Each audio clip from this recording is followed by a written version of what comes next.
తదుపరి సింహరాశి వారి ఫలితములు.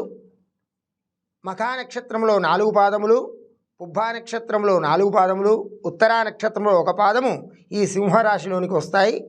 సింహరాశి వారి ఆదాయం 2, 14 ఖర్చు, రాజపూజ్యం 2, అవమానం 2.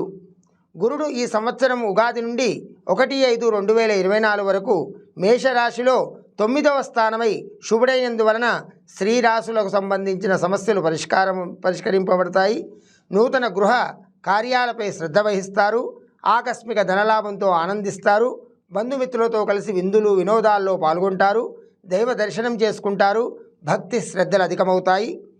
2/5/2024 నుండి సంవత్సరాంతం వరకు వృషభ రాశిలో 10వ స్థానమై సాధారణ శుభుడైనందువలన కుటుంబ పరిస్థితులు సంతృప్తికరంగా ఉంటాయి. ఆకస్మిక ధన నష్టం జరిగే అవకాశం గలదు. వృధా ప్రయాణాలు ఎక్కువగా చేస్తారు. బంధుమిత్రులతో కలహించుకోకుండా జాగ్రత్తగా ఉండడం మంచిది.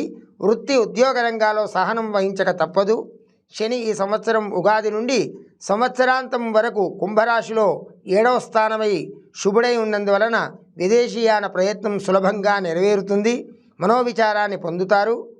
కుటుంబ పరిస్థితులు సంతృప్తికరంగా ఉంటాయి. ఆకస్మిక ధన నష్టం పట్ల జాగ్రత్త వహించడం మంచిది. నూతన కార్యాలు వాయిదా వేసుకుంటారు. ప్రయాణాలు ఎక్కువగా చేస్తారు. రాహు ఈ సంవత్సరం ఉగాది నుండి సంవత్సరాంతం వరకు మీనరాశిలో 8వ స్థానమై అశుభుడైనందువలన మానసిక ఆందోళన కలుగుతుంది. ఆరోగ్యం గురించి జాగ్రత్త వహించాలి. ఆకస్మిక భయం ఏర్పడుతుంది. ప్రయాణాల్లో మెలకువలు అవసరము. ప్రయత్న కార్యాల్లో ఇబ్బందులు ఏర్పడతాయి. విదేశీయాన ప్రయత్నాలు ఆలస్యంగా ఫలిస్తాయి.